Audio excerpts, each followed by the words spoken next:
just walk right out the door. Don't wanna do this anymore. Now I'm lost without you.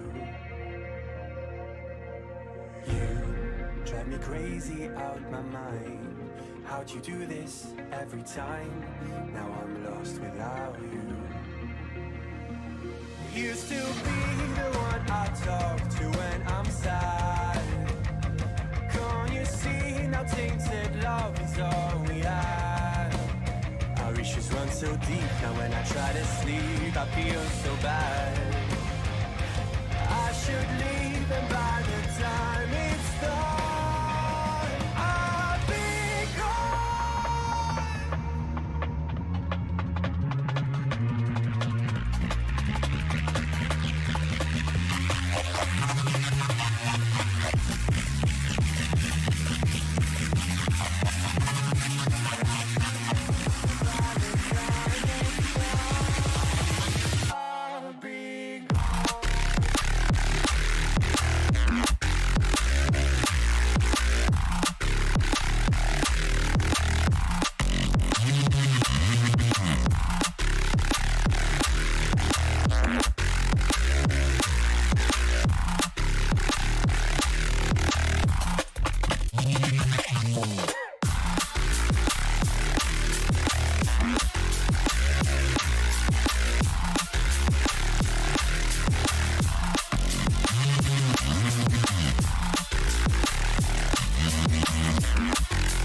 tainted love is all we had.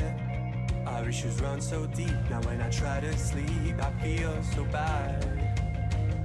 I should leave and by the time it's done I'll be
me trapped inside this spell.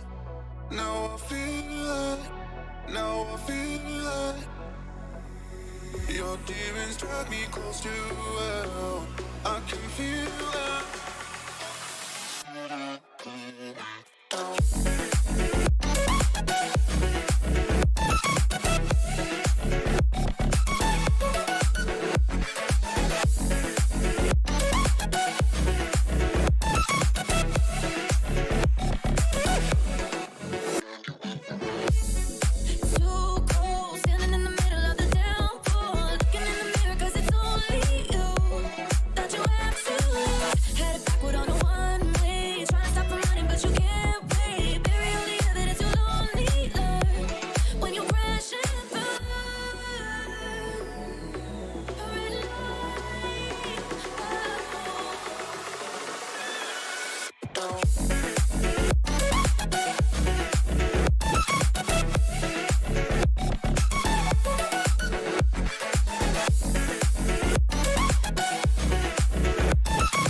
One.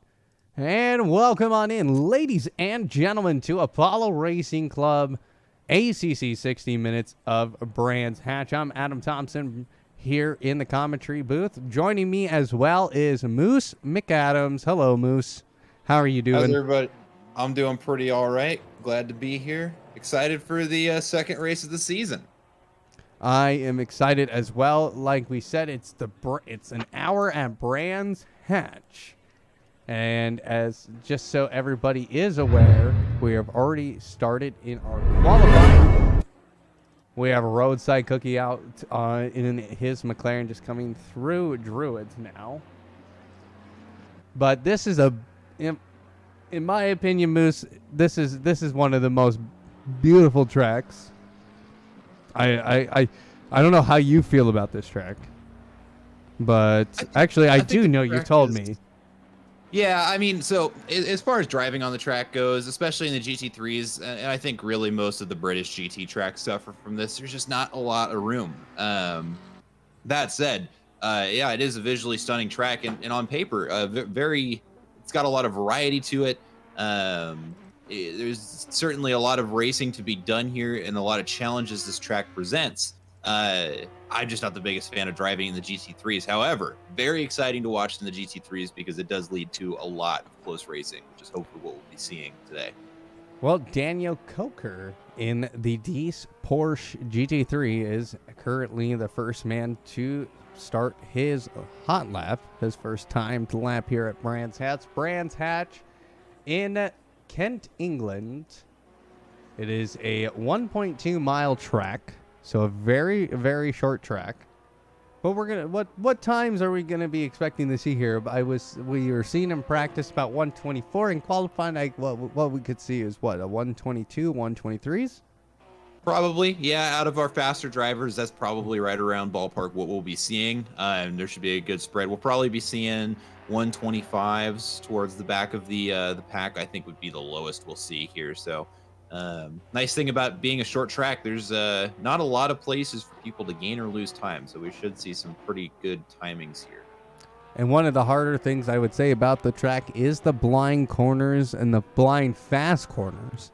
That can really kill you here at Brands Hatch. Now Daniel Coker going to be coming across the line here.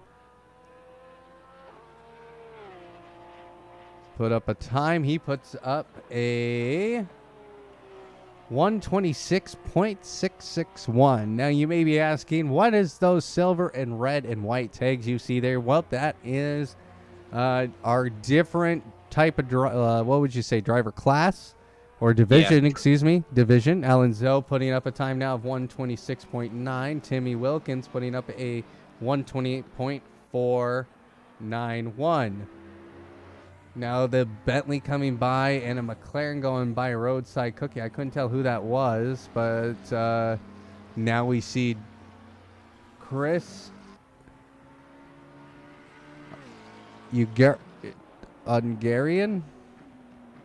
Ooh, that is a Not that is an too many vowels, my friend. Too many vowels, my friend. 125.683. He goes fastest of the amateurs. So the red tag means amateur. They're the amateur division. Silver is being evaluated, and the white is the pro class. So if they have a silver tag, they're still being evaluated this season. Most of the time, you see them either move up into amateur or into pro after one season. So let's see who is currently on a lap. Savadra in the Bentley. He is coming up on the final turn now. Excuse me, not the final turn. He's coming through that middle section. This is where it gets really, really hairy. And let's head on board with him right now just to see how blind these corners really are. Here he comes up to another and it's a lot, luckily it's a lot in the same direction. It's a lot of right-hand turns, but some of those turns are off camber, which can loosen the car a little bit. And not just off camber, you also see a lot of changing elevation during these corners, which can drastically affect not just the balance of the car, but also the handling and the grip of the car as they're going around these corners in a GT3 speed. Even with all that downforce, if these drivers are not on top of it, it's enough to throw the car off the track. Savadra puts up a 124.462. He is now the fastest man amongst the amateur evaluation class. Now let's take a look here. Anybody else on a hot lap? I'm seeing Chevron Weathers currently with up on his time, so he will go here pretty quickly. He's up 0.3 on his 126.226. We also have Joshua Kimball out there on a hot lap, not setting the quickest of laps for himself, but hopefully we'll see a valid lap out of him so we can get him up on the timings board.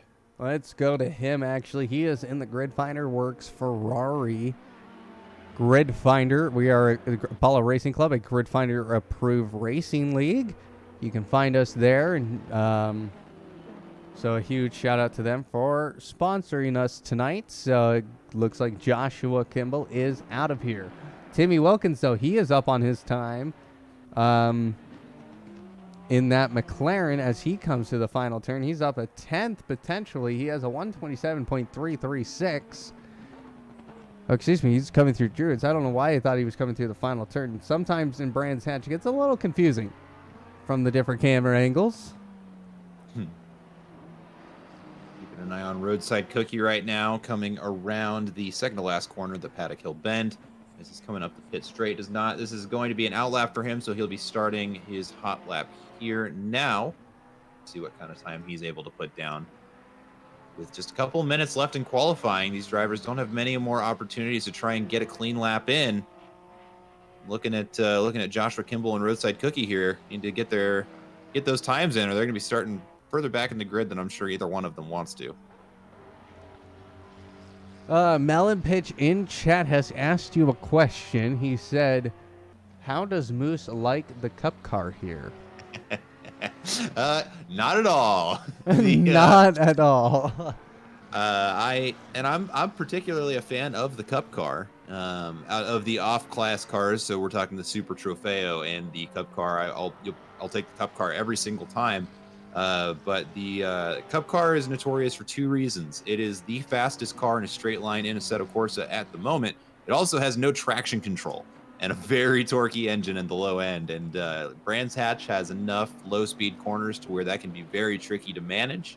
And it just is a recipe for frustration for me as a driver. I'm just not talented enough to be able to keep that thing stuck down in the rear end in the slower corners. But there's a race for another league coming up here in a couple of weeks. It's going to be 10 hours of Cup car at Silverstone, and I'm very much looking forward to that. It is going to be a test of endurance, but it should be fun. That will be a test of endurance indeed. So Joshua Kimball now going 9th fastest with a 128.1. So 1 minute 30 for the amateurs to get a lap in and figure out their qualifying order. We allow the amateurs in evaluation class to be out on the track for the first 10 minutes of qualifying before the pro class come in for the final 10 minutes. And at that 10-minute mark, if you are on a hot lap, when you cross the line, that is it. You are done. Let's see. Really puts a lot of pressure on these drivers, too. 10 minutes is not a lot of time to try and get in a lap. When you're talking these laps are, well, just shy of a minute and a half long. That's maybe 6 or 7 good runs at it. Got to make every lap count here. Chevron Weathers currently is third fastest amongst the amateurs, and he has 40 seconds before he is done. He will not be able to get another lap in, but he pulls in a pretty fast time. Now we're seeing Savador going first, complete. Brandon Gubbs goes third fastest, in that Audi with a 125.818. So Brandon Gubbs putting up a decent time in that Audi, but we're going to stick with Chevron Weathers here in that number 2 team quadrant BMW. And we do have a new first place of the amateur provisional classes with R. Saavedra setting a 124.2, which is that's going to be a competitive time. It'll be interesting to see how that stacks up against the pros, but that is not a slouch of a time. That's something to be proud of here at this track, at least for me. I don't think I'd ever see that lap time here. Well, Chevron Weathers not able to find an increase in time, so his quality is over. Now it is time for the pro class, and a lot of cars coming on out. We see Andrew Warden in the Honda. And that Honda, he won last week. He is currently your standings leader in the pro class. Let's see. Fred Forsberg, he was somebody who was very fast in practice. Hopefully he has a very good qualifying. He's actually one of the first people out here in qualifying, which is very good. You want to be the first guy out and definitely avoid this traffic. Yeah, especially with such a condensed time frame to work with. You got to make a decision. Am I the first one out, or am I going to wait a little bit and try and get that clean air just by being the last one there? But when, considering I see one car leaving the pit right now with just 9 minutes on the track, subtract a minute and a half of that warming up those tires. It's not a lot of time to set a good quality pace lap here. It's going to be putting a lot of pressure on that driver. But we should start seeing hot laps here any second now and start seeing what these pros are able to do. Real quickly, did you just hear like a snap pop stream? Let me know if you heard that, because I definitely heard something in my headphones, like a snap pop for like a moment, like you were really quiet. Well, I didn't hear anything through my loop back, but if it becomes a problem, let me know and I'll go through and start looking at my equipment. Okay. Fred Forsberg now starting his first hot lap here at Brands Hatch. He's coming through Druids. He's looking pretty fast here. He was on top of the charts in practice. Can he put in the time here? Now he's going down the straight. Called Pilgrim's Drop. I do have a track map in front of me because there's so many. Actually, every single straight and turn has a name. So now through Hawthorne Hill, and this is where he can gain a lot of time. He has a clear open track behind him. Warden's going to be the man behind him in that Honda.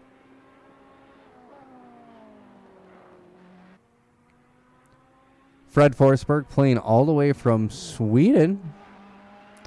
So it's very early in the morning where he is at here as he's getting ready to come through the final turn. He's looking pretty fast here. He's currently with a 1:15 coming through that last time through that second sector. Now he's coming from onto the final straight. He puts up a time, and he goes fastest with a 1:23.8. Andrew Warden going with a 1:24.8048. Now who's behind Warden's Alexis Moison with a 1:24.141. Then now, who is that? Is that Doug Wetzel? No, that is Big Bark currently in the Scuderia Ferrari with a 1:24.708. Melon Pitch with a 1:24.831. Who else do we got, Moose? We got Tony Giordano coming through, and I don't see exactly what the lap time is. Bear with me here. Giordano with a 125.5. Dave Hassar said a 126.1. We're just they're all coming in kind of at the same time. They left the pits. We got a see, I thought I saw an upset. Nope, that's Daniel Wright coming in sixth place right there with a 124.4. So currently less than a half second between the current top 4 cars and less than a second in the top 9 altogether. This is getting exciting. Doug Wetzel going third fastest with a 124.063. We didn't see him earlier, so now we do have a challenge on the pole. It is Fred Forsberg in the Ferrari right now, leading the way with a 123.853. Now Andrew Warden going fastest with a 123.763.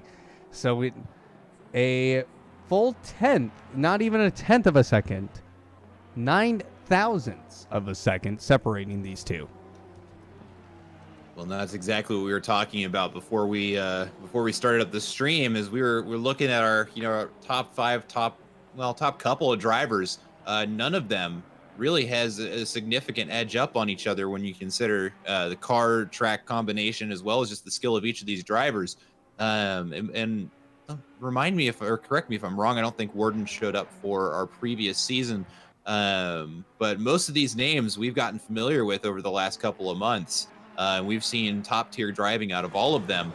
It's going to be very interesting to see if Warden is able to hold them off. The Honda is notoriously a little behind on the pace here at this track, with 3 Ferraris chasing him down for that first place spot. It is going to be a test of his ability of a driver to be able to hang on to that first place spot once the race gets started up. And let's see, we have Ice 10 coming in, setting 5th place time at a 124.6. Fred Forsberg coming across the line now. He was 6 tenths up on his Delta, and he goes fastest now with a 123.172. Hello, Fred Forsberg. It is your first season here at Apollo Racing Club, and you are absolutely knocking it out of the park. And we saw a little bit of his ability as a driver at the 4-hour Spa race just a little bit ago, and he was certainly no slouch there. Teamed up with our own driver, or one of our favorites here, Alexis Moisen, who's currently sitting in 4th place. They were a dangerous team out, or dangerous as in they were very quick. They were aggressive out there at Spa, and they're showing up here at Brands Hatch as well. Looking with Dave Hassar now. He's currently P15 with a 125.569. Now he's approaching some traffic. Andrew Warden is the man in front of him in that Honda. And Dave Hassar has some catching up to do. He's currently he doesn't have enough time on his Delta, looks like, as he's coming through Sector 1. So yellow flags ahead. 3 minutes, 10 seconds left in qualifying. But Dave Hassar is finding a little bit of time. He's in that Nissan GTR, getting past the Honda there as he's coming through these blind corners that are very, very quick. A lot of time to be gained, a lot of time to be lost. Now he comes through Westfield, down to Dringle Dell, into Sheen-Kern, and he'll have to hit that somewhat of a heavy braking zone of Sterling's, but have to carry that momentum and speed through the corner. Down Clearways, get onto Clark Curve, and has to come down the final straight. He's actually pretty quick here. He's up 2 tenths on his time, and he's going to come up with a 125.266. Righteous fire in that Porsche. He's looking to improve his time. The Porsche is going to struggle here. The Porsche is going to struggle here. It really likes to rotate, and as I was mentioning earlier, there's a lot of changing elevation that can make balancing the front and the back of these cars a challenge, and the Porsche does not like to have its balance upset. It's got that engine hanging over the rear axle of the car, which can make it pretty difficult to keep it from spinning on you, and it can be a handful to try and manage at a track like Brands Hatch. And it looks like that's kind of the story that these Porsche drivers are going to have to deal with today, as we see all 3 of them are now sitting 19th, 21st, and 22nd. It's going to be interesting to see if they're able to perform a little bit better when it comes race time. 1 minute, 20 seconds to go here in qualifying. We're following along with Righteous Fire. Now he is off track. That is definitely going to ruin his day for sure. Now we're going to switch over to Melon Pitch in the Lamborghini. In the Arc Admin Power Lamborghini. Okay. Okay. But he's 3/10 up. He has a 124.831. And we'll have to talk about our top three after this one. 50 seconds till that checker flag will start to fly here in our qualifying. But Melon Pitch, go ahead. I would like to point out that currently third and fourth place have tied for third place. They have set in an identical lap time of literally down to the thousandth of the second. Well, Melon Pitch goes into the top 10 with a 124.537. Now let's talk about this top three because this is going to become a very big storyline today. Fred Forsberg currently fastest with a 123.172. Second place, Doug Wetzel with a 123.175. And Andrew Warden, he's on his final lap with a 123.727. Now he's 2/10 up on his time. But he needs to find 5/10 in order to even be in contention for pole. So we're going to keep along with Andrew Warden. Let's head on board with the man and just look at the speed he's going to carry through the final turn. Does a nice job. He's going to hit that outside curve. Doesn't even have to worry about the tires getting onto it because he's going to fly on down. He's going to have 3/10. Does he get there? He goes second fastest with a 123.391. And let's see if anybody else is out on a lap. Daniel Wright, he's on a lap right now. He's going to come across the line with a 124.390. Let's head to Tony Giordano. He's currently 10th fastest. Yeah, 10th fastest, and he does have the pace to, oh, yes, he does, to move up several positions, now sitting in 6th place with a 124.0. Well, there you go. That is qualifying. The man taking pole position, Fred Forsberg, in his first season here at Apollo Racing Club. Andrew Warden going second fastest here, and Doug Wetzel going third. Alexis Moisson going fourth fastest. So he is in the top 5 as well. Big Mark making a nice appearance again here, going 5th fastest. So nice to see him doing really well as well in qualifying. Tony Giordano making that last minute move to get in P6, so in that Aston Martin. So a nice qualifying lap from him there.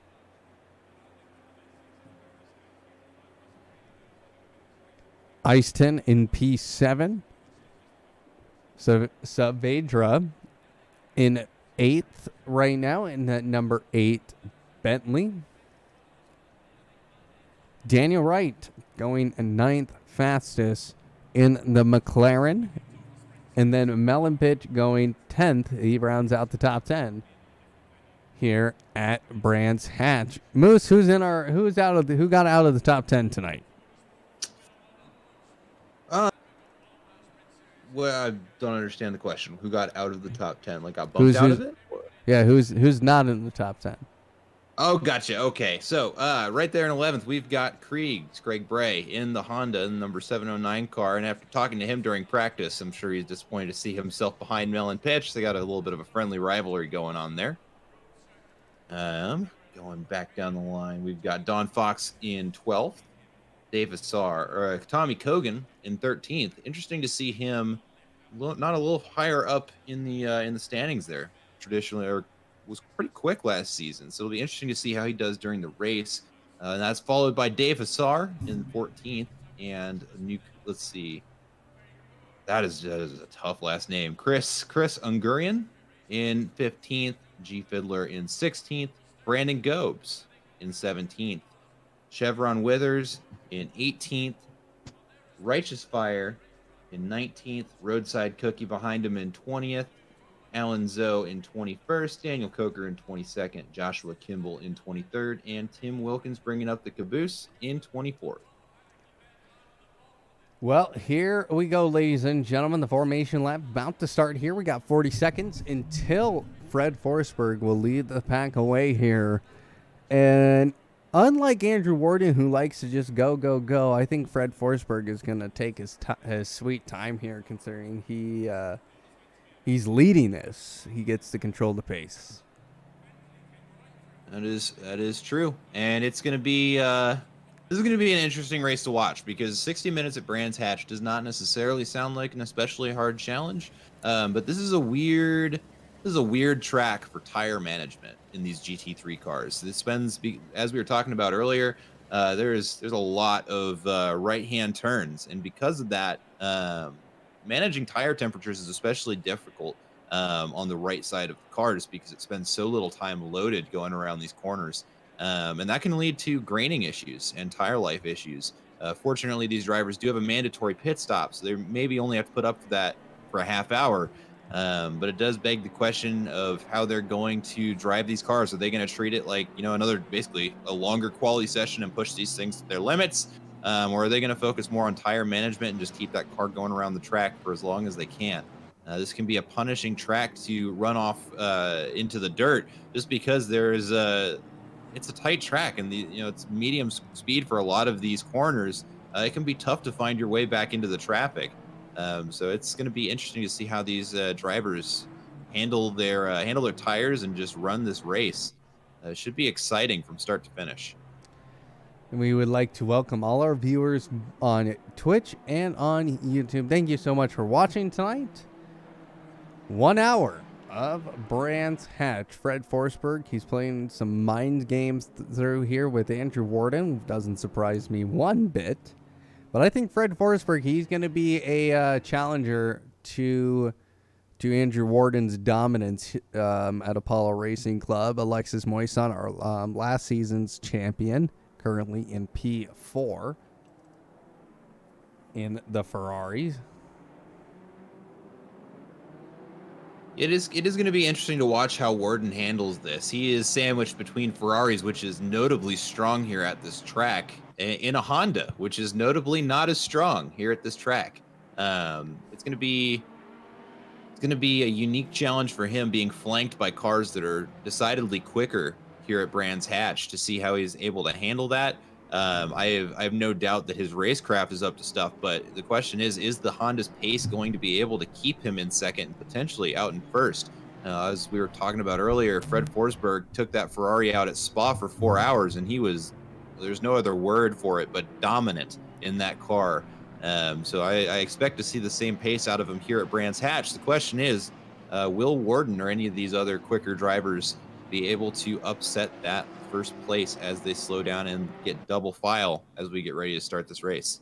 Well, you also got to remember Doug Wetzel is also right behind him. Doug Wetzel was matching pace in qualifying with Andrew Warden. Well, here they come down the final turn. Fred Forsberg in the lead. Followed behind him is going to be Andrew Warden. Well, next to him is Andrew Warden. Behind Fred Forsberg, Doug Wetzel, and behind Andrew Warden is Alexis Moisan. So 3 Ferraris, 1 Honda, 1 hour here of Brands Hatch. And now the green light goes, and now Andrew Warden and Fred Forsberg are going to have a battle as they come into turn number 1. And everybody getting away cleanly, but Fred Forsberg, he's going to inch by very cleanly on the inside as they come through Druids. Andrew Warden tugging in behind him. Now for Doug Wetzel and Alexis Moisan still going wheel to wheel and having a battle. And now who was that? That was Big Bark having a little bit of an issue there, getting a little bit loose coming down the hill from Druids. And Alexis Moisan, he is continuing his battle on. Now who is that in front of? Who's that GTR there? Because the scoreboard, the leaderboard's moving so quick, I can't keep up with it. That I believe you're thinking about the Bentley there of R. Saavedra. No, that's Tony Giordano. So he's picked up a couple of positions here from qualifying. Now he's going to be looking on the inside, and no, there's a Lamborghini off. Who is that? That's Melon Pitch. Melon Pitch into the wall hard. That is a very messed up Lamborghini there. So, that front end, he is severely damaged there. He'll have to come back into the pits and get that repaired. Let's head on over. Let's see here. I want to talk about Tony Giordano again. Go ahead. Ooh, we had another car off the track there, Roadside Cookie. Doesn't look like he bounced off of the wall quite as hard as Pitch did, but he had quite the spin there. Now working his way back down the track. We'll be watching him to see if he needs to put it into the pits.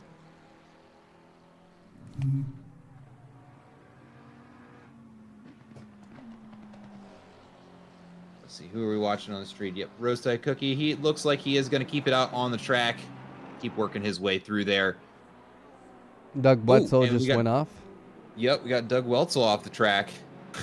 It looks like these drivers are going to play this like a second qualifying and going to be pushing these cars as hard as they can. We got a lot of off track so far, just one lap into this race. Going to be.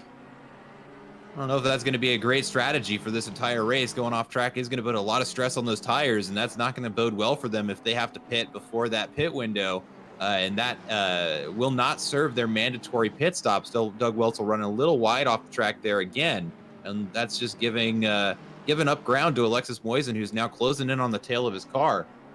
Taking a look over at Tommy Kogan right now in the other Honda. Kind of flanked between a couple of other cars. He's going to have an exciting race. Certainly no time for him to relax. He's got a GTR chasing him down, and he's chasing down a McLaren himself. Keeping the racing nice and tight going through this first, and we're starting to see a separation between the different packs of cars. We've got our race leaders out in front, and then really no major gaps between the rest of the cars in the middle of the field. We might have an exciting race on our hands. Ice Tin right now in P9. He is in front of Tommy Kogan here. He is, excuse me, he's in P8 now, so someone's gone into the pits in the top 10. Not sure who that was there. Someone's gone off the track, but now we're seeing Big Bark getting on the rear end of this Bentley here, and the Ferrari is going to be very quick here at Brands Hatch. There's no doubt about that, but it's a question or not of the Bentley here. How quick can that go here? The Bentley, I think, is probably one of the most underrated cars in ACC. A lot of people just blow it off, but it's actually a very quick, stable car. It is, and I think that's one of the things it lends itself to as an advantage more than anything is just how stable a platform that Bentley gives you to just focus on driving fast. You don't have to worry as much about it. And Big Bark behind him in the Ferrari cannot say the same thing. That Ferrari is very quick, but it is also very sketchy if you're not 100% on top of it. But Big Bark doesn't seem to care too much. He's getting right on the bumper of that Bentley. He's going to look up the inside, go into the corner, and just does not have the space to make it happen. Well defended by the Bentley, but Bark is going to be wanting to get around him because that Ferrari's got a lot of pace in the right hands, and I happen to know Big Bark's put a lot of time into making that Ferrari as fast as he can get it to go. Looking up the inside again of that Bentley and just not able to make it happen. And he's going to need to be careful trying to make too many moves on the inside. He's going to be wearing out those tires quicker than the Bentley, who right now is dictating the pace of the Ferrari behind. And that might just be the strategy of the Bentley, having as stable of a car as he has, just wearing out the cars behind him and making them make the mistakes so he doesn't have to worry too much. But as we watch, 3 cars are going to get around that Aston Martin there on the outside. And that's Tony Giordano. Yeah, it's Tony Giordano, who just got passed by 2 cars. But in so doing, that Bentley is going to be able to make an escape now. And now the Ferrari is going to be focused on defense rather than the offense. Ooh, and they're getting real close there. Giordano wants that position back. Now it's going to be a question of whether or not he's able to get it from Bark, as we're starting to see a little bit of a gap develop, because now Bark's going to be thinking, I got to go get back behind that Bentley and see if I can't keep working my way up the field.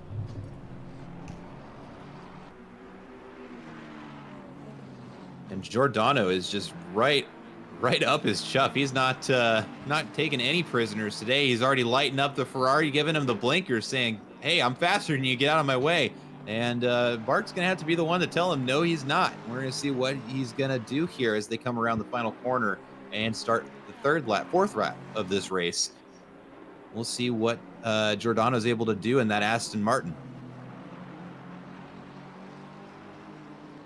Ooh, and they're going to be side by side coming up into Druids on the inside. Oh, there's almost contact, and there it is. Oh, no. Giordano's going to hit the... Oh, that's real unfortunate. Oh, so Giordano is almost spins Big Bark and Druids, and and Big Bark on the rejoin taps that car, that Nissan of Dave Hassar, as he's trying to get back onto the track. Looks like the Nissan's able to keep on going like nothing really happened there. Excuse me, that's a Lexus. But that's a big unfortunate incident there for Big Bark, who was looking to take 5th place, now sitting in P11. It'll be interesting to see what the stewards think of that little collision there, but now we're looking at Alexis Moisen in 4th place. Let me get my camera over to there. Kind of running his own race. Yeah, well, he's actually... He's chasing down Doug Weltzel, but he doesn't have a lot going on behind him. And right now, Andrew Warden, he's finding a little bit of pace in that Honda. He's actually getting closer to the back of Fred Forsberg. But Fred right now putting up a 123. His last lap time was a 124.378, and Andrew Warden's last lap time was a 124.039. So Andrew Warden obviously gaining a little bit of time in somewhere that Fred lost, but Fred, he's gonna find a way in that. I think that Ferrari, I think it's just gonna be so fast that Honda's not gonna be able to keep up. Yeah, I do think that is going to be the case. You know, again, we're talking about a who's shown himself to be a very fast driver and a very fast car, but like we were talking about with the battle between Bark and the Bentley, that Ferrari is probably going to wear itself out a little bit quicker than the Honda is if it's pushing itself to the limit. So it's going to be real interesting to see how those tires manage.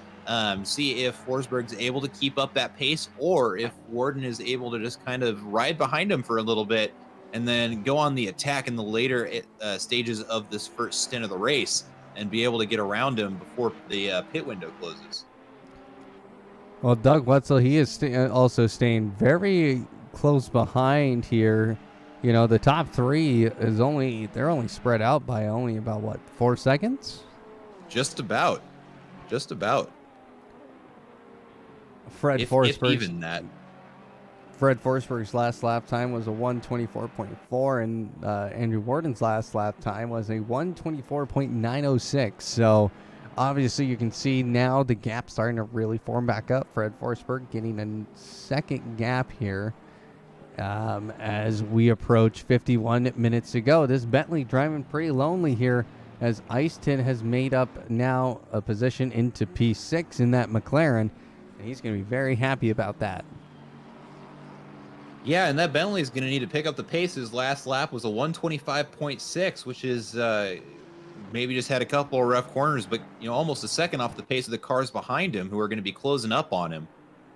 He's going to need to pick up the pace a little bit if he wants to hang on to that 5th place position. And based on his quali lap, certainly has earned it. But he's going to need to keep that pace going for the remainder of this race if he wants to hang on to that top 5 finish. And Ice 10 is coming. He's closing on him with Tony Giordano right on his tail, and it might turn into another interesting battle for 5th here if those two cars catch up, and it looks like based on their paces right now, they are very likely to do so.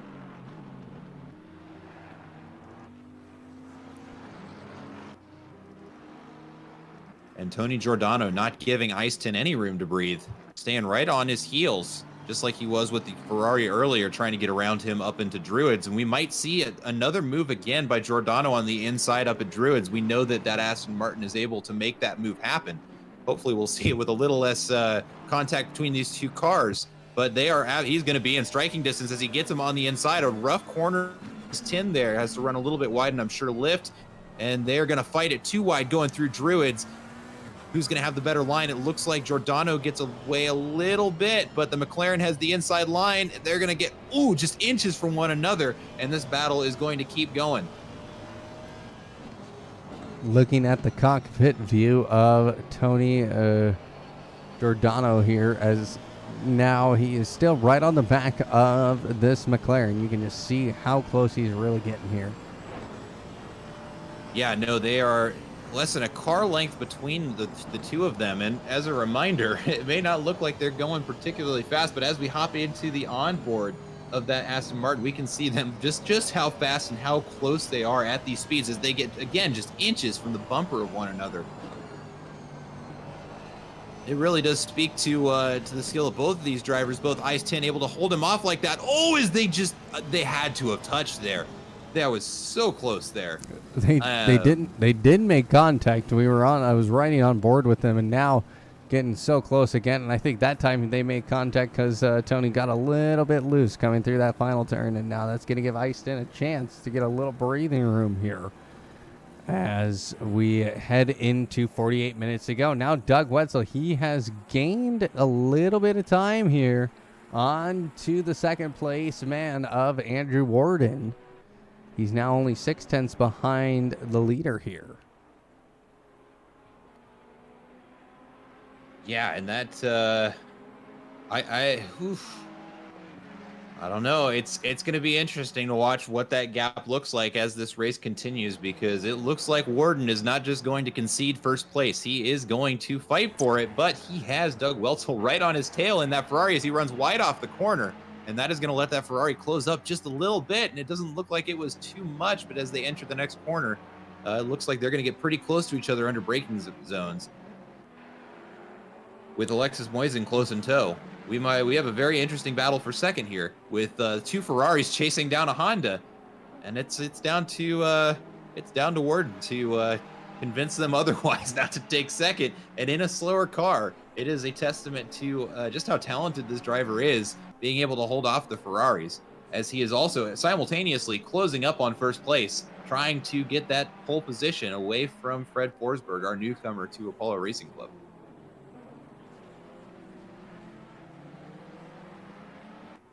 We're gonna stick with this battle because I feel like I feel something coming on here soon. I feel like something bad's gonna happen with one of these drivers.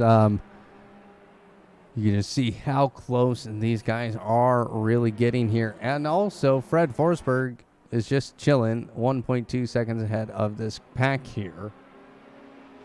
But now Andrew Warden find a little bit of time, as Doug Wetzel did not have the greatest exit through that turn there. Can't remember what that turn is called.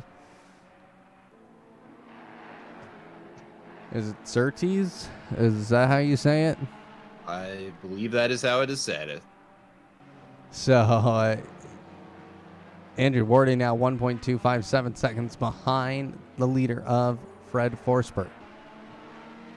Yep, and now the three cars coming down one of the few straights on this track, and it's already over because it's a very short track. But it does look like Warden is starting to put a bit of a gap to the cars behind, loosening up that battle for second.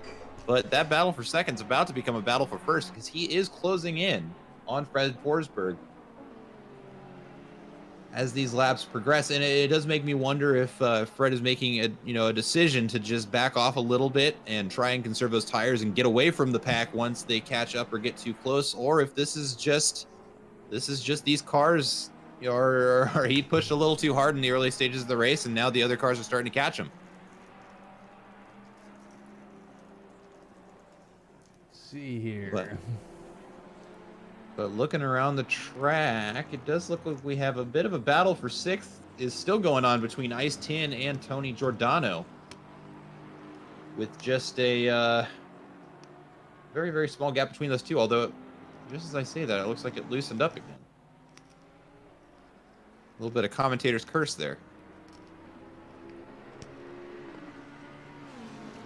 Ice 10 is on the back of Saavedra again, actually. Yep, I see that. And just a little update on the battle for second. Warden got a little bit loose at one of the corners and now has Doug Wetzel looking right up his rear view mirror. And we might see this second place get upset here as we start another lap here at Brands Hatch. We've seen a lot of cars trying to make passes happen in Druids, and that Ferrari could get in striking distance, although I don't think it's going to happen this lap unless something goes pretty wrong here for Warden. It does not look like the Ferrari is going to be able to make a move happen there.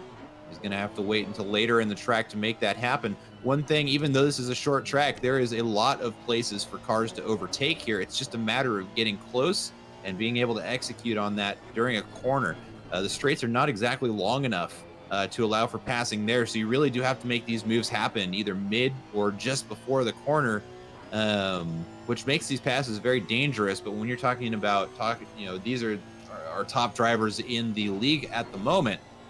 They have to take every chance that they have to take to try and get these positions up and earn those points on the leaderboard.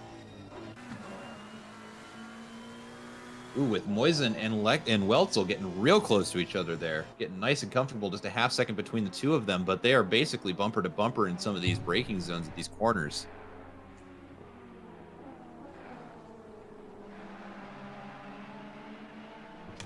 And that's Alexis Moisen was our league champion last season, if I remember correctly. Yep. So he's going to be wanting to work his way back up that leaderboard and see if he can't start earning those points and potentially win another one. Well, he's getting close here. He's in the top 5. Again, starting another lap. 12 laps already completed here at Brands Hatch. Doug Wetzel, he's hunting down Andrew Warden. Alexis Moison hunting down Doug Wetzel. Why does it look like a T on one screen that I actually looked? This is the first time I actually looked directly at his name in game, and it's Wetzel. I didn't realize it was Wetzel. My apologies. Pretty sure it's still pronounced as if there's almost a T there. It's Weltzel. It's just one of those names with a funky pronunciation, kind of like Giordano. It doesn't look like how it's said, but it's Giordano.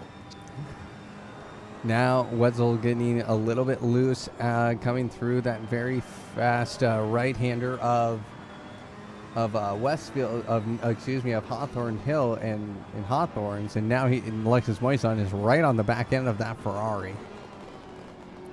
And now there's a car off. Who is that? Oh, it's just it's a back marker. Yep, but it looks like our race leaders are able to filter through that without any incident. That's what we like to see. But that does look like it gave Weltzel a little bit of breathing room to Alexis Moison. It does look like he got the better of the exchange there, giving him just a little bit of a gap. Might keep Moison off his tail just for a couple of corners, but Moison he's just charging right back up. He wants that position. And any mistake that Weltzel makes right now, it looks like Moisen's not going to forgive. He's just going to go right for it, and that is keeping the pressure on our current third-place driver. And again, just a gap of a half second between these two cars, and Moisen is doing everything he can to make that gap smaller. As we saw, it was just 0.3 in the middle of that corner, and it's going to potentially keep shrinking as they come down this straight. But it's the battle of drivers here. Earlier we were talking about Warden being able to hold off these drivers in other cars that are traditionally a bit quicker here.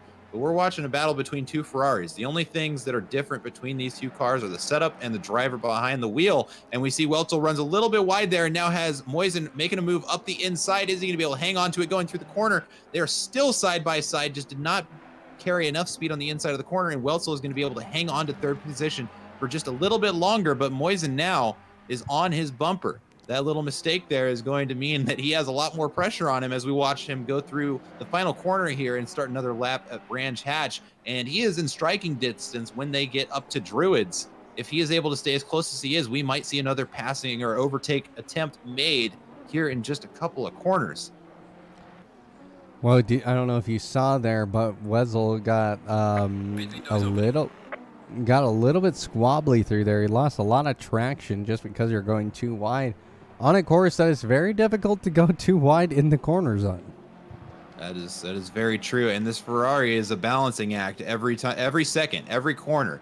It's all about managing the balance of that car. And when you're also focusing about not hitting a car that's right next to you, like these two drivers are having to do again as they get just inches from each other's quarter panels. They are now door to door as they come down the longest straight in the track. It is going to be a drag race to the next corner, and we're going to see just who's able to get it. And this is a weird corner. It's a mid-speed corner, and you got to kind of balance the brakes and the throttle, and it looks like Weltzel has the better line going through there and is going to be able to hold off Moisen just another time. Oh, you got to wonder how many more times he's going to be able to do that before Moisen is finally able to get around him or until there's an accident. You only get lucky like that so many times when these cars are just coming inches to each other through these very, very fast corners. But the pit window is open. It looks like a lot of cars have already dove into the pits to serve their pits or their mandatory pit stops as soon as possible. No surprise, Mellon pitches one of them after that big impact early on to the race, but he stuck it out like a trooper, and he waited until the pit window. Now I'm sure he's going to be repairing that damage. We'll see how he does once he gets back out onto the track. But we've got 5 cars in the pits right now, and we're going to see more and more of those as the race progresses. But still following this battle, it looks like Welsel's really he's struggling with that first corner because Moisen catches him every single time as they filter through there. And that just means that he's catching them in Druids, and not enough room for a passing maneuver there from Moisen. But he is staying right on top of him, and it might be a battle to see who pits first. Maybe one of them goes for the undercut. Oh, and Welsel gets loose, and Moisen is finally able to make the pass happen. And make the and was really able to get away from him faster than I thought he was going to be able to. That is not a great time for Welsel there to lose traction, and now he's going to be having to fight back to get his way back up into the top 3 of this race. Let's see, we got a question. Can we get a glimpse of the Ice Tin Saavedra battle at some point? Let me go take a look at that. What's going on? Yeah, actually, we have another close battle going on for 5th place between Ice Tin and Saavedra. And again, we're looking at that Bentley here. We were talking about a very stable car, a very safe car, so you can just kind of focus on getting around the track as fast as you can. And by comparison, we've got a McLaren, another mid-engine machine that is very, very quick, but can be a little bit of a handful if not driven carefully. But this is going to be a battle between a front-engine car and a mid-engine car, and that mid-engine car has a lot of help from the aerodynamics. The McLaren, a very good aerodynamics package, similar to the Audi in many senses.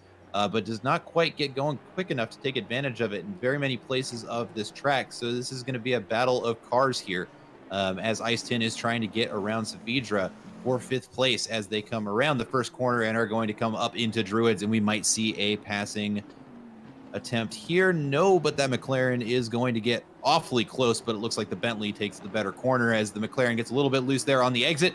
And it looks like that Bentley is going to be able to stay ahead for a little while as Ice Tin is dropping back quite a bit now. Just a rough couple of corners for him, and he's going to have to catch back up before we see him try and overtake that Bentley again.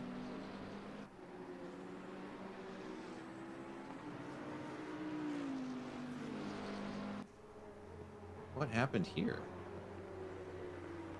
Oh, Welsel went into the pits. That's what happened there. Is that what I'm seeing? Okay. I apologize. My my cat was misbehaving. All right, so we are looking at the leaderboard. Where did Welsel go? Yeah, it does look as though Welsel did take that mandatory pit early, and we're gonna see if that undercut is going to play well for him, and he ends up getting ahead of Moisen when the pit stop from Moisen happens. He is going to be on fresh rubber, but he's going to have to be on that rubber longer than Moisen, depending on when Moisen decides to take his pit. And it's going to be a battle of undercuts here. We'll see if the pit strategy for Welsel plays out well, as it does look like he came out into clean air and is able to push those clean tires as hard as he can, not have to worry about any cars around him. Might play well for him, but in so doing, he also left Moisen in a lot of clean air too, and he can stretch his legs and push that car to its limits as he finishes up. He's got 15 minutes to get in there and swap out the tires. We'll see what happens when that time comes. Looking back at the battle between Ice Tin and Saavedra, we now have a battle for 4th place. Or, well, no, actually, with all these cars it is, because none of them have served their pit yet. It looks like, boy, a lot of cars are joining the fun here. Although it doesn't look like the leaderboard is quite caught up, but we do see that battle between the McLaren and the Bentley is starting to heat up again as the McLaren was able to close in on him. And who do we have behind him in that car? I can't tell. Is that Dave Hassar? It is Dave Hassar. And yeah, he's lapped traffic at this point. Okay, that's why the leaderboard didn't look right. I thought they had caught up with the pit rotation there, but that's not the case. But that gap is narrowing between those two cars. The Bentley looks like slowing down just a little bit as the McLaren is able to fly around that, but that is going to be the Bentley going into the pits first before the McLaren. Taps the wall a little bit there, but hopefully a light enough tap didn't cause any damage to the car, slow down the pit.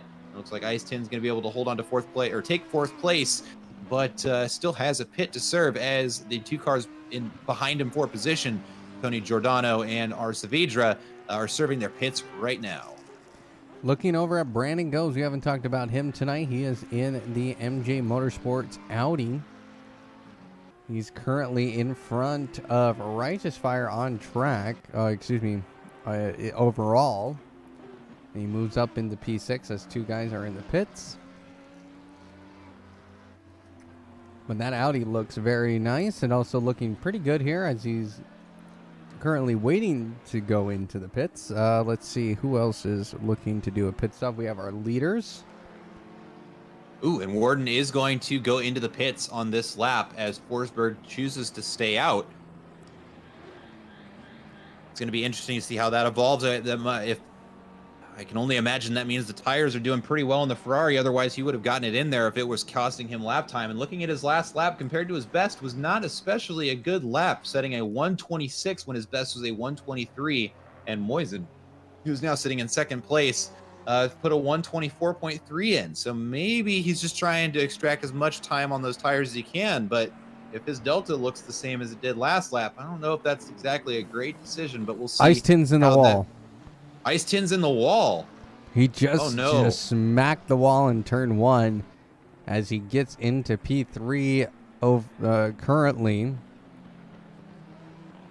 And it was a big hit too. And that McLaren really needs the help from the aero, as they've got a nice big powerful engine, but without the aero keeping the tires stuck down to the pavement, it's gonna have a lot of trouble trying to avoid any spins. But fortunately, he still has a mandatory pit he needs to serve. Hopefully the damage does not take too much time for him to get repaired. Otherwise, he might be regretting that decision to stay out on those used tires longer. We might see the flip-flop between him and that Bentley happen. And a penalty gets dished out to car number 978, Joshua Kimball in the Ferrari, for speeding in the pits. That was an unfortunate mistake to make. Looks like he was able to get that damage fixed up on that Ferrari. Unfortunately, in so doing, picks up almost a minute's worth of delay there to his next lap, as he's going to need to serve that drive-through, and that is going to be a costly mistake for Joshua Kimball, unfortunately.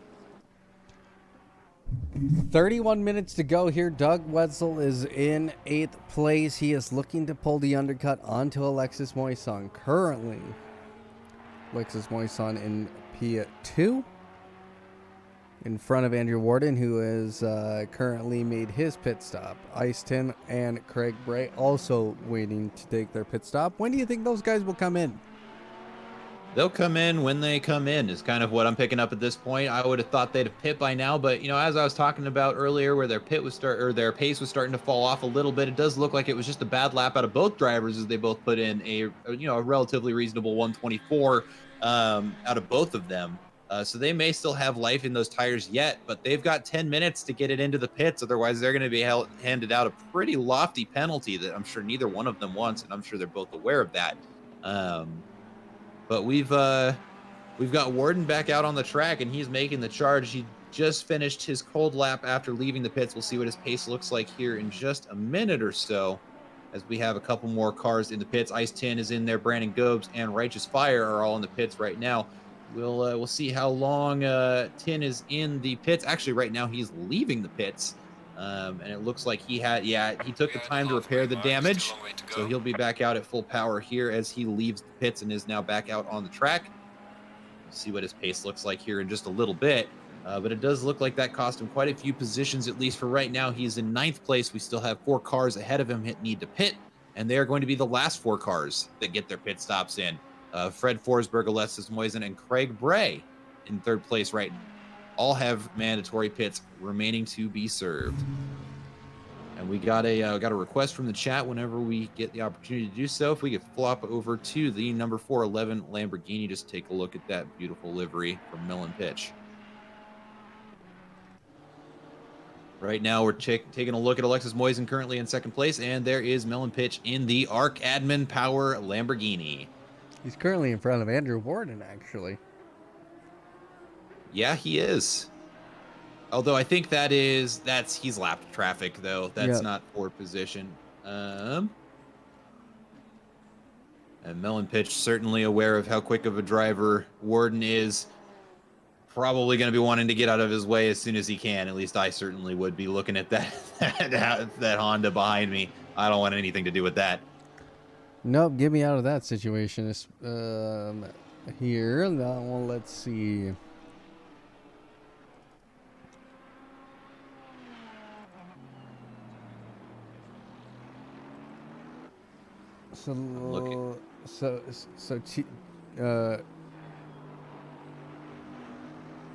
So car number 69 diving into the pits is one of 4 that still has the or needs to do so. Kriegs is going to stay out for another lap, currently in 3rd place, and we will see the decision made by Forsberg and Moisen here shortly. Tony Giordano making a pass finally on to that Bentley. He now moves up into P6. Into P6, and he's going to be looking for P5. We'll see what he's able to do with it. But he now has clean air in front of him, and he's going to be chasing down Doug Weltzel. That McLaren of Ice Tin fully fixed up, it looks like, from that big crash in turn 1. He's now 10th fastest. Well, he's currently 10th on track. And at one point he was fighting for P5. So obviously everything kind of just went downhill for him in turn 1. 27 minutes, 15 seconds to go here at Brands Hatch. Now let's looks like Ice Tin is chasing down Don Fox.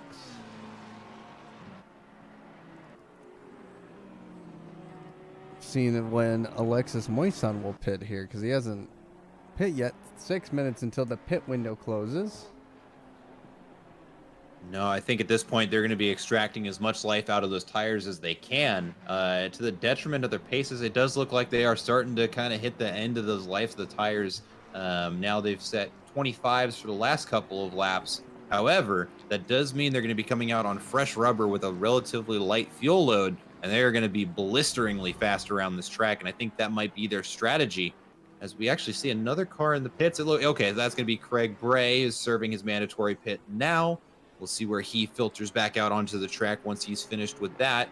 And we should see the decision that our race leader, Perez Forsberg, is going to stay out on the track. And what is Moisen going to do? Moisen is putting it into the pits. So now we've got our 2nd place car is going to serve his mandatory pit stop right now. Fred Forsberg is going to be the only car that has not served their mandatory pit stop out on the track. And hopefully we're going to see him do that soon. He only has about 6 minutes to do so, about 3 laps maybe, if he times them left on those tires. And we'll see a pit out of them. We'll see how that affects the stack up between 1st and 2nd. Fred Forsberg and Alexis Moisen once Moisen comes out of the pits and Fred heads. Well, looking over at the battle now for P11, Daniel Wright and Dave Hassar. That McLaren of Daniel Wright looking very quickly at sniffing the back bumper of that Nissan GTR. Now he's going to make a move on the outside. That is Daniel Wright trying to make that move on the outside, but it's not going to happen through turn 1 as they now go down the hill and back up the hill into Druids. And that Nissan GTR defending very well on the inside line as these two guys now come through. Druids coming down the hill.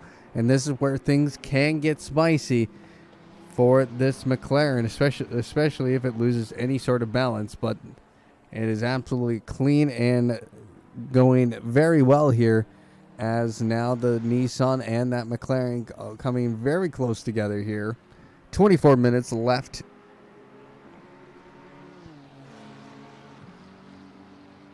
And just a little bit up the road, we still have the battle for 9th place between Ice Tin and Don Fox in the McLaren, and the Lexus is still raging on.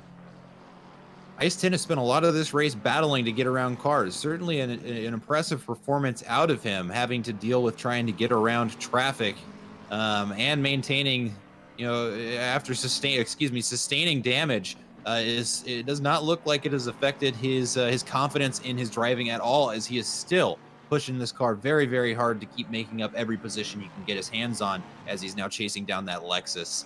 We'll see what happens this lap, as he might, he's a little far back for striking distance at Druids, but could certainly close that gap not very far after. Well, right now, I want to update everybody. Andrew Warden has got in front of Alexis Moisan, and more problems for the Grid Finder Works Ferrari GT3 car there. Looks like it's got more damage on the front end of that car, so that is Joshua Kimball. But we're right along with Alexis Moisan here, as he is 6 seconds behind Andrew Warden. You know, I'm starting to think that Fred may have made the wrong decision here, just looking at the position of him and Andrew Warden as he decides again not to pit the car. Somebody needs to tell this man he's got 3 minutes left. But looking at the position on the track of these two cars, Warden is less than 30 seconds behind, or just shy of 30 seconds behind Fred Forsberg. And it's going to take longer than 30 seconds to get those tires switched out. I'm starting to wonder if Warden may run away with this race simply because he decided to get his pit out of the way when he did. And that I think Fred doesn't want to do. I think Fred is actually, he might have an advantage here. I think he could do it because obviously he's driven very well, pretty clean. As now Easton, he's going to try and make a move up the inside of Don Fox here through Druids. And he gets the move done. So now Easton moving up into P9.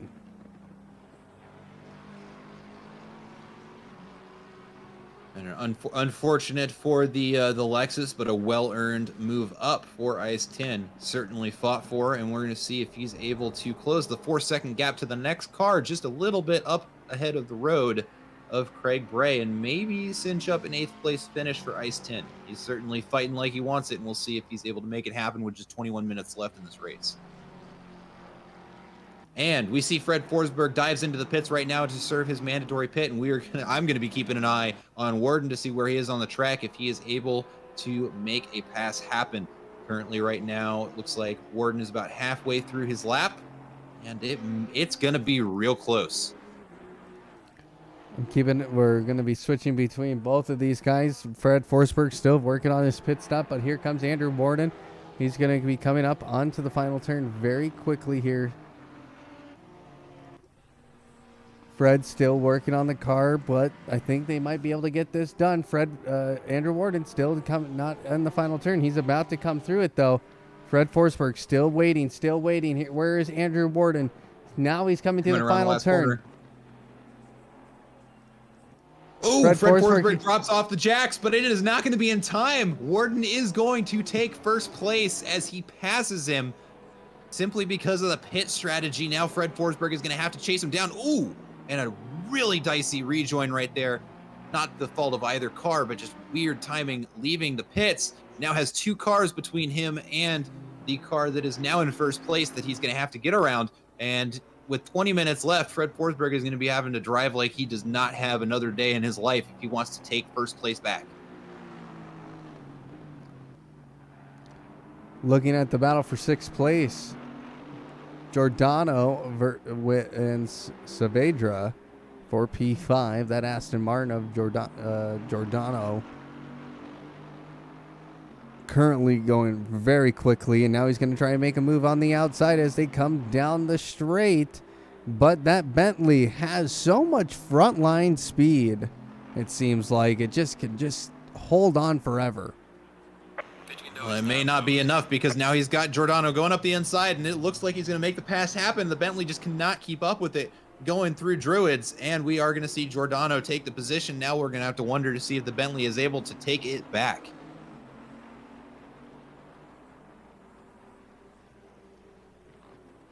And an update on our driver Ice-10.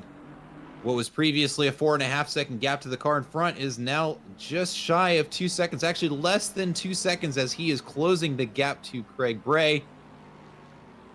And Ice Tin is just marching up the field to try and get as many points as he can after having that huge hit to that McLaren earlier in the race, but he's not making any excuses. He's still driving like he wants to win this, and he might just be able to battle his way up into 8th position here, and we'll know here probably in a couple of laps. Not a huge pace disparity between these two cars, but it is enough to where we should see a battle for 8th place in the next 20 minutes.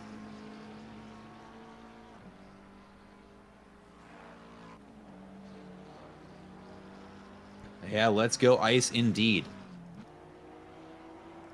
Certainly had enough challenges this race to be able to say, you know what, I'm just happy with where I can finish, but it does not look like any position is good enough for Ice Tin, as now he has gotten that gap to Craig Bray in the 1 second range, currently 1.8 seconds. That's going to be striking distance in the next couple of laps.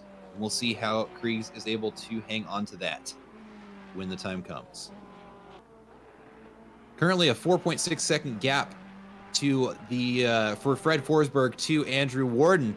We'll be keeping an eye on that one as well. Right now, Forsberg does look like he's on a pretty quick lap here. We'll see if it's enough over the next 18 minutes to be able to close up the gap to first place and potentially upset first place. But that is certainly going to be a tall order, although there are no longer any cars between Warden and Fred Forsberg. So at this point, we've got clean air for both cars. There's really nobody in front of Warden, and the only car in front of Forsberg is Warden. And we should see a battle between these two here pretty soon. We might just have a battle for first. Lexus Moissan's pit strategy working out for him. He is currently on the podium in front of Doug Wetzel. We thought maybe Doug Wetzel was going to be trying to go for the undercut potential, the undercut, and wasn't able to get it done.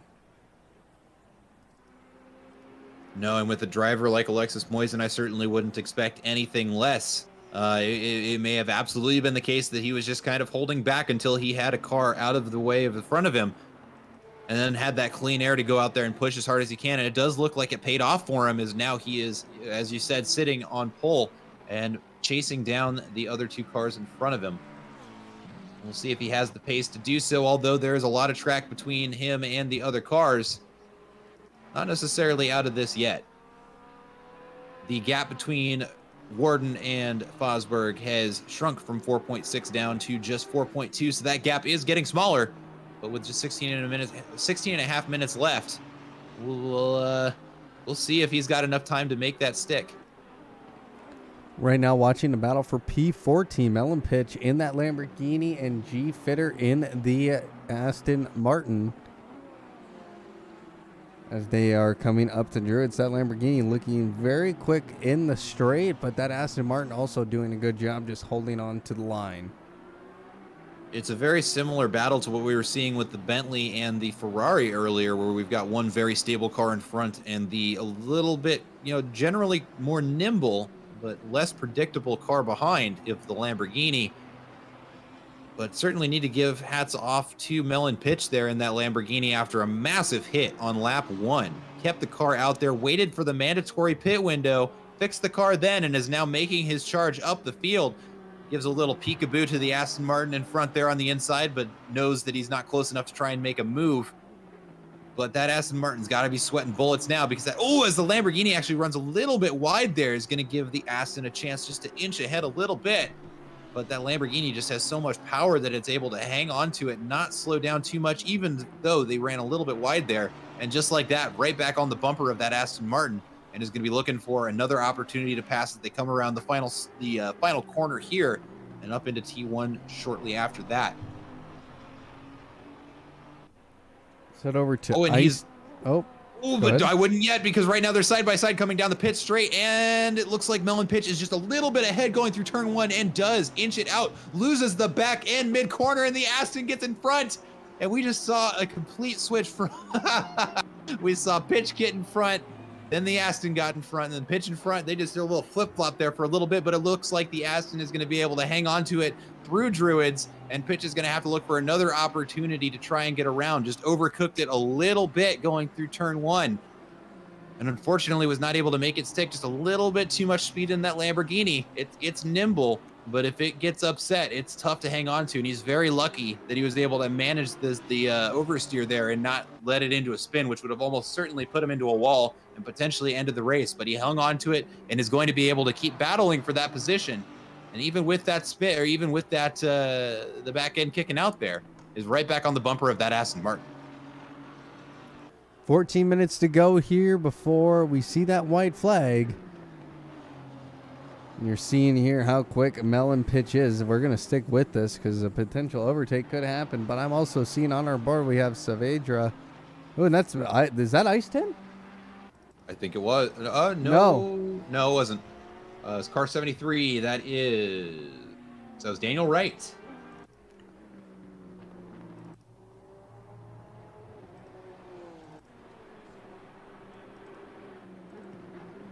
Well, Melon pitch then makes up a position. And now let's go over to Saavedra, who's now who's still within a second of Giordano. Yeah, and when that overtake happened, it certainly looked like Giordano was just going to run away with it. But it may have just been a rough corner for the Bentley because, sure enough, the Bentley is not that far behind. It's certainly not far enough behind to where Giordano needs to stop worrying about that Bentley potentially overtaking him, although now they have lap traffic in between the two of them, potentially giving a little bit of a cushion to Giordano to be able to run away here. And the positioning on the track could not have been worse for the Bentley, although it does look like that back marker is going to run wide and allow the Bentley to get right past. Not something Giordano, I'm sure, was hoping for. But now that Bentley is going to be able to continue to charge up behind and potentially catch that Aston Martin and make another pass happen. The battle for fifth is not over yet. And an update on the split between Worden and Forsberg has now shrunk down from 4.1 seconds to 2.7 seconds. Forsberg is making his charge up to first place. We may actually see them battle it out with 12 minutes left here at Brands Hatch. Forsberg really trying his best here just to stay in the lead. But Fred Forsberg, he's not making it easy here, as now that gap has indeed shrunk.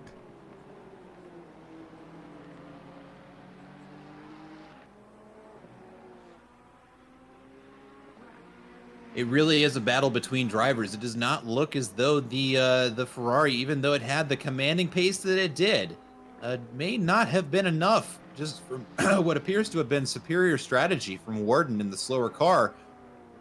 And we might see that pay off for a podium finish for Andrew Worden, although with 11 and a half minutes now left in the race, Forsberg is closing up on him.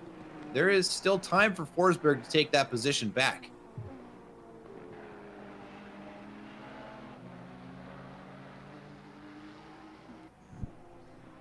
Well, Fred Forsberg, he sees the tail end of that Honda NSX. And now Tony Giordano spinning out in fifth place. And that is going to allow, I think that allowed Saavedra to get by him. And now Saavedra goes up into P5.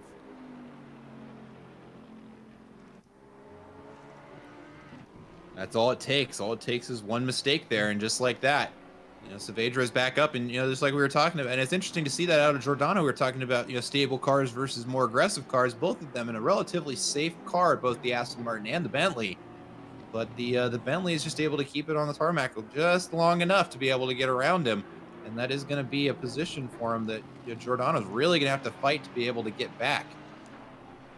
An update on the battle for 13th. It does look like it's right back on, although there's a car sandwiched in between the two of them. We've now got three cars very, very close to one another. And who is that in between them? 425, that's Doug Welsel in fourth place, is in between two lapped cars that are battling for position. That's certainly not a position anybody wants to be in. But they're going to, are they going to try and go too wide through that? Wow, that is a risky decision for Welsel. We'll see if he's able to get away from them and let these two battle it out. That does allow Pitch to get right on the bumper of that Aston Martin. He's looking right up the inside. Does he have the line out onto the straight to get ahead of him? They're going to be side by side coming up the hill into another braking zone. And they get, just inches from another, and there's contact. There's contact between the two cars, and the Aston Martin is off the road, bouncing off of the Lamborghini and all after the exit of that corner. That is unfortunate for G Fitter in 13th place. And it was just slight contact. It was just a little amount of contact. Well, a little amount of contact in these cars can send you flying. So G Fitter falls down the order, and Malapitch has P13. Let's head over now to, where's Iceton at? Iceton is following somebody. Oh, he's following Craig Bray in the Honda. Yep, sure enough, that gap does seem to have evaporated. Craig Bray, who had previously had almost an 8-second gap to the next car, now has just half a second between him and a car that is going to want to take that position. Iceton certainly fighting for it as though he wants that position. He only has 8.5 minutes, though, to go and take it. Craig's is going to have to be thinking a lot about driving defensively here, but that McLaren is going to fight tooth and nail to try and get that position and potentially make what would that be? It would be an 8th place finish for him after a massive hit that put him in the pits and an extended pit stop, having to fix up damage, but is still fighting for that position. The gap between our race leaders, Andrew Warden and Fred Forsberg, does look to have grown a little bit. What was almost in 2-second territory is now up to 3.6 seconds between these two cars with 8 minutes left in the race. Not quite enough time for Warden to relax, but it's starting to look worse and worse for Fred Forsberg, who might have to settle with a 2nd place finish unless something crazy happens here in the last couple of laps of this race. Well, with only a few laps to go here, Forsberg is really going to have to step it up. I think he got interrupted with some traffic there, so now he can finally have some clean air. Again, the only man in front of him, I think, is Andrew Warden, so that does appear to be the case looking at them. And they're, what sounds like quite a big gap, 3.5 seconds here at this track, is not very much physical distance. Certainly Warden can see him in his rear view mirror on the straights, and Forsberg is definitely getting his eye on the prize as well, as they're both within eyesight of each other. And they're going to have to fight. Looks like they have another car in between them right now. We'll see where that puts them out in the gaps once they get around that lap traffic. But it is certainly going to be interesting to see what happens between those two cars.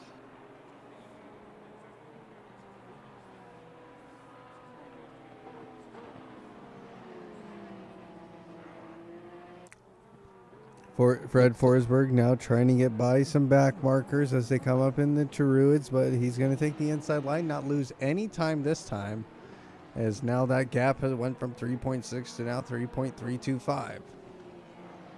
Yep, and back into clean air, and it looks like that clean air is probably going to be there for a while, as there is a huge gap between Warden and the next bit of lapped traffic. I don't think we'll see them have to filter through them again before we actually see a battle for these two cars if Forsberg's able to pick up the pace now that he has clean air to chase down that car in first place. And we'll see if the late pit stop pays off for him, because he has much fresher rubber than Warden does. And we'll see if that ends up paying off for him, or if that gap is just too much for him to overcome. Currently, right now, the two cars lapping at very similar paces, though, so it makes me wonder if just the lap traffic made it difficult for the two. Although we've got a car off the road that they're both going to have to pass here. Let's see the number 5 car of Roadside Cookie. It looks like actually both of them are able to get around them fairly easily, not causing any trouble for that battle. And it does not look like it affected the gap between the two of them either. 5.5 minutes to go here at Brands Hatch. Just a couple of laps, maybe 3 or 4 laps left in this race, and it's starting to look better and better for Warden by the second. Right now, time is on the side of Andrew Warden, and Fred Forsberg needs to find a way to make that time his best friend, because he's currently 3.5 seconds back behind the man in that Honda. Now, who knows what Andrew Warden did in those pit stops, but whatever he did is working.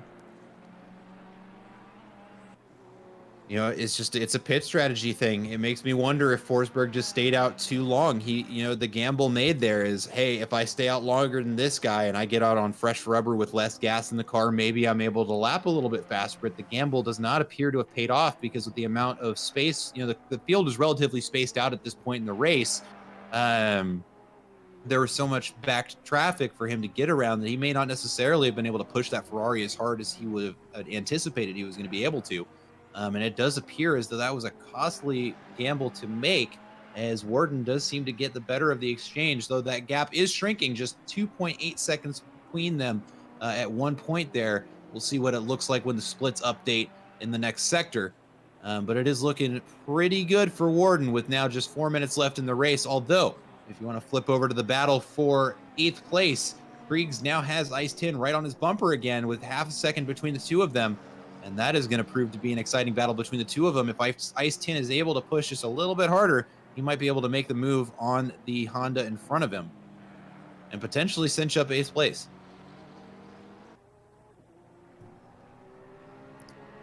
Ice Tin has driven a very good race here. He has improved every time. Each week you just see an improvement of his driving ability, and now this week here in that McLaren running P9 and running down a Honda for P10 for P8. Yeah, and no, it can't be stated enough just how much this driver has improved in the last 2 seasons. Watching him from, I believe, was he provisional or was he AM at the beginning of the season last season and got promoted. I believe that's the case anyways. But nonetheless, you know, who used to finish in the middle of the field towards the back is currently fighting for 8th, even after a massive crash that caused him to spend an extended period of time in the pits to fix up and repair his car. Is still fighting tooth and nail and is coming after Craig Bray like he wants that position. And sure enough, they're going to get very, very close going through Druids there, which means that throughout this lap, we might just see him cinch up that gap enough to try and make an overtake and try and take 8th place away from Kriegs. Although Kriegs is in a great position to defend, it is going to be a question of who has the bigger cojones mid corner, because Kriegs has to keep that car in the middle of the track if he wants to prevent an overtake, compromising his line and potentially putting additional stress on his tires. But if Ice Tin wants to get around him, he has to almost pretend that car's not there and try and get around him regardless of whether or not Kriegs is driving defensively. So it really does come down to, does Kriegs want to make that car an entire road wide? And is Ice Tin willing to gamble and see if he's able to sneak around him if Kriegs makes a mistake? Minute 30 to go here. Final few laps to go here at the beautiful Brands Hatch, one of the shorter GT3 tracks that we race on. Andrew Warden, your race leader. I think he'll definitely get, this will be the final lap.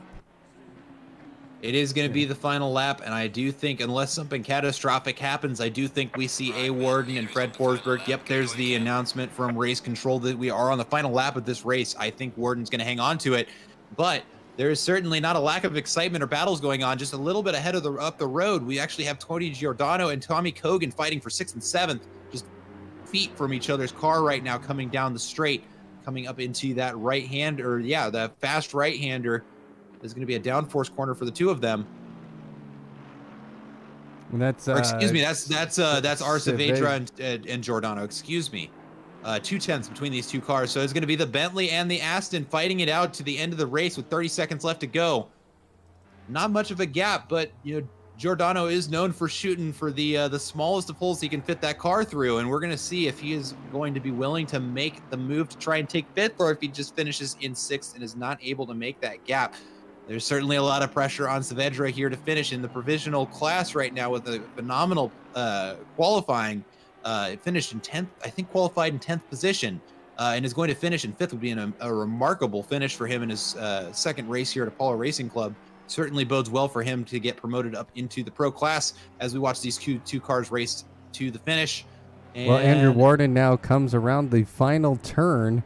On to the final straight. He'll hold off Fred Forsberg to win here at Brands Hatch. But Fred Forsberg, I mean, he makes a statement with that drive, taking second and was able to almost get within a second there on the final lap.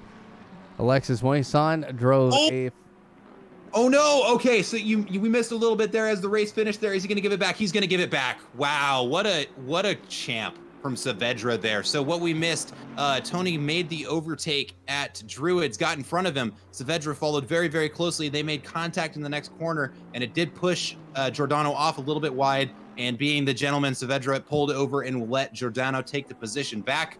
And it looks like that's going to be the order that they finish in, unless something else happens to Giordano there. That's the kind of sportsmanship, personally, I really like seeing. That's the kind of gentleman driving that you really want to see out on the track. A lot of respect between those two drivers, I'm sure.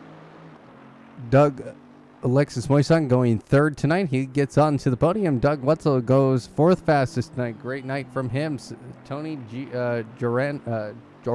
Giordano, thank you. Comes home in fifth place. A nice finish from him. And then Saavedra goes sixth fastest. Tommy Kogan comes across the line. He'll go seventh fastest. It will go seventh today. And then Craig Bray will come home for eighth place as he comes across the line with Ice Tin. Ice Tin almost gets him out at the end there, but nice driving from those two. Dave Hassar gets into the top 10 tonight in that Nissan. Out of the top 10, Don Fox, Melon Pitch, Righteous Fire, G Fiddler, Brandon Gobes, Chris Yu, Chevron Weathers, Alan Zoe, Roadside Cookie, Daniel Wright, Joshua Kimball, Timmy Wilkins, and Daniel Coker. The only did not finish tonight was Big Bark. So, well, we have had a great time here at Brands Hatch. Moose, what are your thoughts about tonight's action? Well, while I certainly would not have been wanting to drive on it, like we were talking about earlier, Brands Hatch definitely gave us some exciting racing from start to finish, many battles across the entire board. And that is just one of those things that I love about Apollo Racing Club is we have a phenomenal spread of talent across the entire board. And we got to see some great racing because of it. The short track lended itself to keeping everybody relatively close to one another. And we saw a lot of excitement from start to finish. Well, ladies and gentlemen, thank you so much for joining us tonight. To join us tomorrow night for F1 Tier 1 F1 2020 Tier 1 action tomorrow and on Monday for Tier 2. Well, Moose, thank you so much for joining us tonight as a commentator, and thank you for you guys for watching at home tonight. So if you would like to find out on how to join our racing leagues, head on over to apolloracing.club, fill out an application, and you can join today. We're over 500 members. We're giving away a copy of F1 2021 as well. So join today. We have like 541 members is the last time I checked. Well, for everybody here at Apollo Racing Club, thank you for watching, and we hope to see you